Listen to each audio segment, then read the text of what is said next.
Thank you, Vache. Thank you for the ARF for organizing this. Thank you for inviting me. I am very privileged today to be here with these two accomplished and opinionated thinkers, a filmmaker and a thinker who I've known for, Eric I've known for many years. Can you hear me? Do I need this? Yeah. Can you hear me? Yes. Yeah. You need it. All right. Eric, who I've known for many years, and I have tremendous respect for his artistic talent and what he does in film, and Khachi Gunadian, whose work as a scholar and as an activist is familiar to all of us. What we want to do today is be a little more interactive perhaps, and we want to generate some ideas and challenge some long-held attitudes we may have towards Western Armenia. To reimagine Western Armenia, to start thinking about how to generate a new narrative for Western Armenia. So I'm a third generation post-genocide Armenian who has never been to Western Armenia, as Khachik said. And so I'd be very interested to know who in the audience has also not been to Western Armenia. Not been, yeah? So there's quite a few who have been, which is great. But is this a plug for Hachi to do another next tourist adventure? Reklam mı gabiler bitti Hachi talking about his. That's why I emphasized outgoing. Outgoing. We have a theme going here. Yeah, exactly. So you guys can sign up for his tour afterwards. So Eric and Khachik have been there, and Khachik told me yesterday that he's been there 14 times in the last, 2 or 3 years. So they're going to have a very different perspective, and I hope as we talk about this, we're going to have kind of maybe yin and yang going here with me and most of you sort of imagining or imagined homeland Western Armenia, and them being people who were there, boots on the ground, and can speak in that from that perspective. So what does Western Armenia mean to me, or to me and to us as a nation or as a diaspora? First and foremost, I think Western Armenia is more of an idea to me rather than something that is actually physical. It's even a myth, I would say, in our mentality. We have sort of created a mythology around Western Armenia and have made it into really kind of a land of Eden, I would say. And I think this is a theme that Eric is also going to touch upon. A place that before the fall, before the genocide, was idyllic, was perfect. It's a kind of vision of Armenia that I grew up with. Land of beauty, fruit trees, cool water streams flowing through meadows, things like this. So when I go, for instance, to Central Valley and I see the beautiful, amazing orchards, and I think of Western Armenia. Why? I don't know. I've never been to Western Armenia, but that's what I think. I was in Anjar recently, and I saw the trees and the mountains, and I thought, Western Armenia. Why? Because we have, I think, in our sort of consciousness, this mythology about what this land could be, and it's kind of this Eden-like place.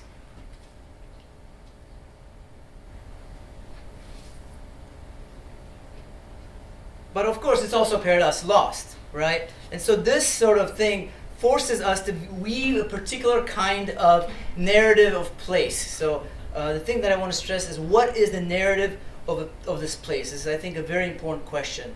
And what is our attitude towards Western Armenia? What is that kind of force, the narratives that we create in this sort of mythical place?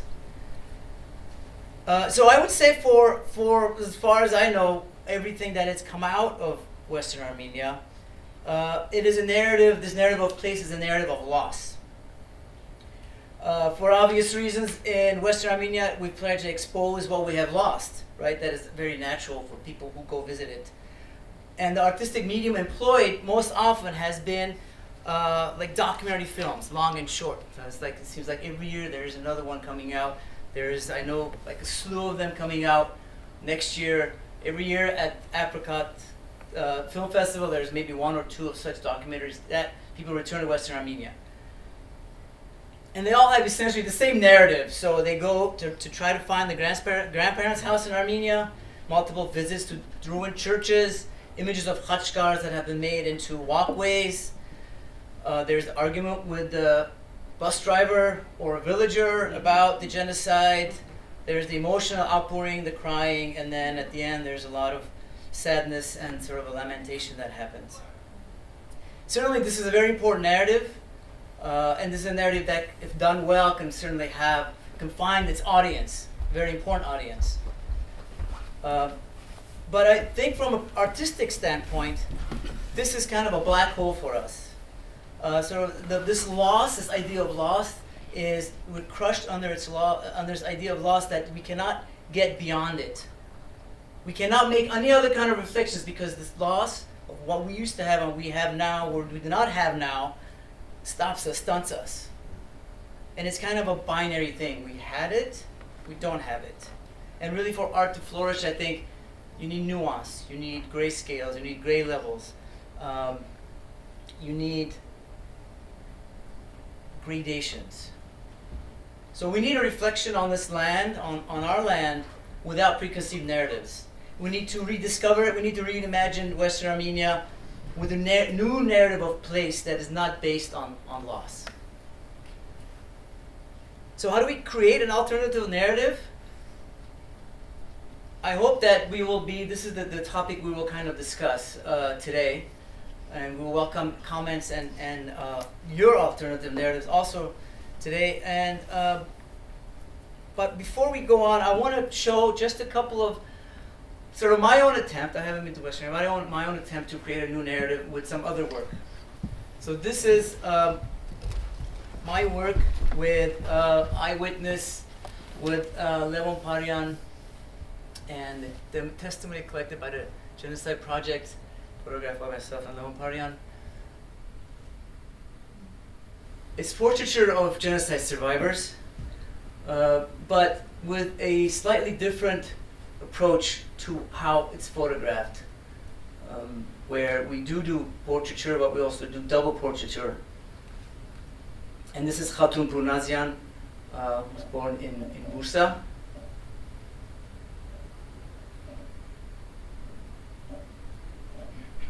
This is Bedros Bahadurian, who was born in Gürin.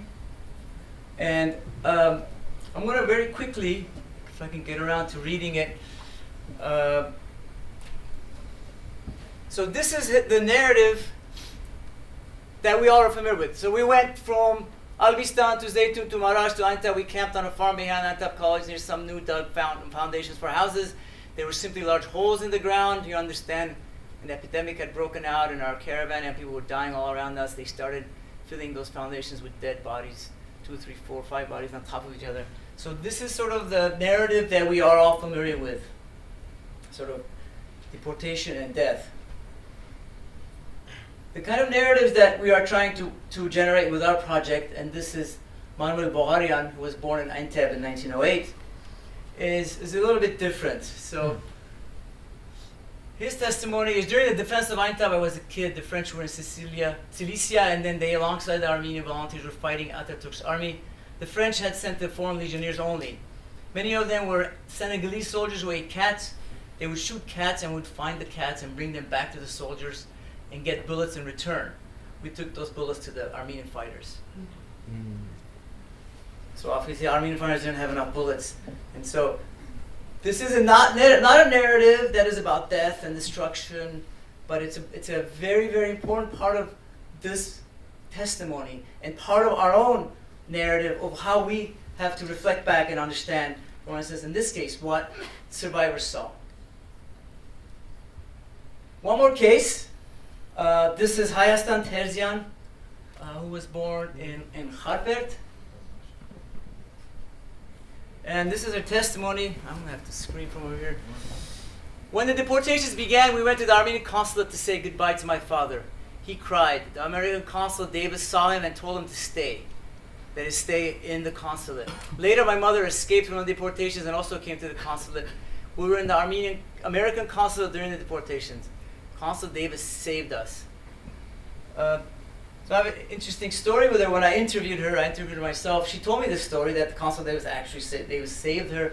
And, she was maybe 90-something years old, and the memory may have not been completely there. So I was a bit concerned about that. So I went back to, of course, Consul Davis's famous book, Slaughterhouse. slaughterhouse province, and I found this quotation from that book. One of the persons whom I took in the council was an old man who was living in the village of Pazmashen, which was about 2 hours distant. On arriving at Pazmashen, I found the man still there, but greatly frightened. I rode on horseback, and he walked alongside, trying to keep out of sight as much as possible. We came by a circular route and arrived at the council toward night. That man's name was Krikor Malachian. So that's Lindsay Davis. And so this is also completely different narrative of this event that we have, I believe so far, have kind of really understood only in terms of deportation and death and destruction.